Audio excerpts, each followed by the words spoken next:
Hey there, history enthusiasts. Today we're diving into the story of one of the most impactful figures in the Old Testament. Have you ever heard of Nebuzaradan? If his name doesn't ring a bell, get ready, because he was the man who burned Jerusalem to the ground. This isn't just a story of war and destruction. It's a tale of power, destiny, and a turning point in the history of Israel. So, grab a coffee, get comfortable, and let's embark on this epic journey. Before we talk about the burning of Jerusalem, we need to understand who Nebuzaradan was and how he became one of the most feared figures of his time. We're in the 6th century BC. The Babylonian Empire, led by the powerful King Nebuchadnezzar, dominates the ancient world. Babylon is the capital of a grand empire, full of riches, culture, and an army that seems unbeatable.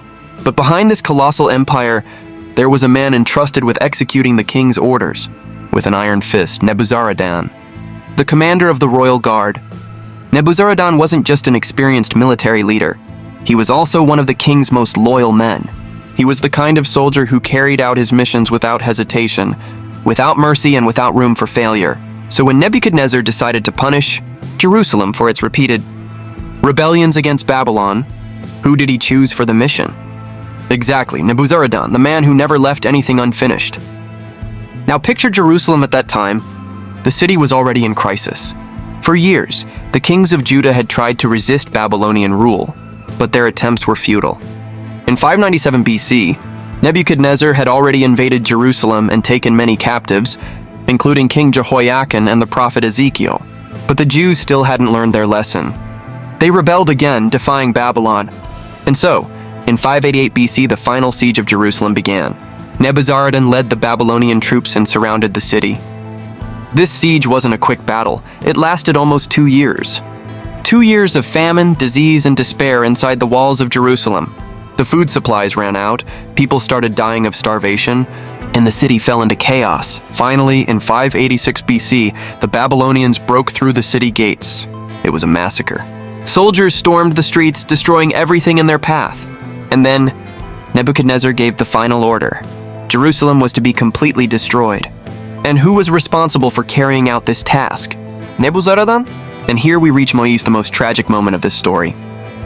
Imagine the scene. Buildings collapsing, screams echoing everywhere, the air thick with smoke.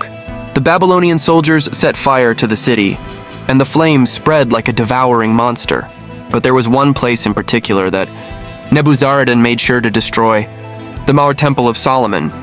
The temple was the spiritual heart of Jerusalem, the ultimate symbol of God's presence among the people of Israel. It housed the sacred utensils, the altar, and the Ark of the Covenant. For the Jews, losing the temple was like losing everything. And then, before the horrified eyes of the survivors, Nebuzaradan ordered the temple to be burned to the ground. The flames consumed our wood, gold, and history. The pillars collapsed, the altar turned to ashes, and the Holy of Holies was reduced to nothing. The people watched helpless as the most sacred place of the nation was destroyed. Jerusalem, the city chosen by God, was now a smoldering pile of ruins. But Nebuzaradan wasn't finished yet. He's captured King Zedekiah, the last king of Judah, and made him watch as his own sons were executed before his eyes, before being taken captive to Babylon. The priests and nobles were killed, and those who remained were led away as prisoners. What was once a free and powerful nation had now become nothing more than a group of exiles, walking in chains toward a foreign land. Now comes the big question. Was Nebuzaradan just a cruel villain? Or was he an instrument of God himself? The Bible shows us that the prophets had already warned about this day, and Jeremiah, for example, spent years telling the people of Israel that if they continued to disobey God, destruction would come. And who was the executor of this sentence? Nebuzaradan. In Jeremiah 52:12-14, it is written, "On the 10th day of the 5th month, in the 19th year of Nebuchadnezzar, king of Babylon, Nebuzaradan, commander of the imperial guard and an official of the king of Babylon, came to Jerusalem. He set fire to the temple of the Lord, the royal palace, and all the houses of Jerusalem. Every important building was burned down by the Babylonian army under the command of Nebuzaradan." In other words, the Bible makes it clear that Nebuzaradan didn't act on his own. He was carrying out God's judgment against Judah. But at the same time, this same Nebuzaradan shows an unexpected side.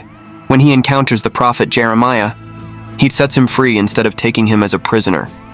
In Jeremiah 39:11-12, we see that King Nebuchadnezzar himself ordered that Jeremiah be treated with respect, and Nebuzaradan ensured his safety. This makes us wonder, did Nebuzaradan see his role merely as a military commander, or did he recognize that he was fulfilling something greater? After the destruction of Jerusalem, Nebuzaradan disappears from the scriptures. Some believe he continued serving the king of Babylon, leading military campaigns.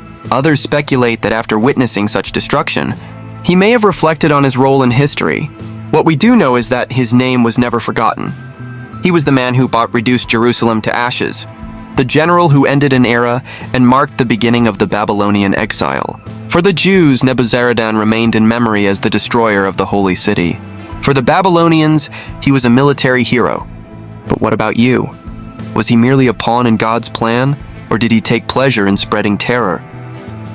So what did you think of this story? Nebuzaradan may not be as famous as Nebuchadnezzar, but his impact on biblical history is massive. If you enjoyed this trip into the past, don't forget to like, comment, and subscribe into the channel. Let me know in the comments. Do you think Nebuzaradan was just following orders, or did he revel in the destruction? Let's discuss. Until next time, History Explorers, see you in the next epic story.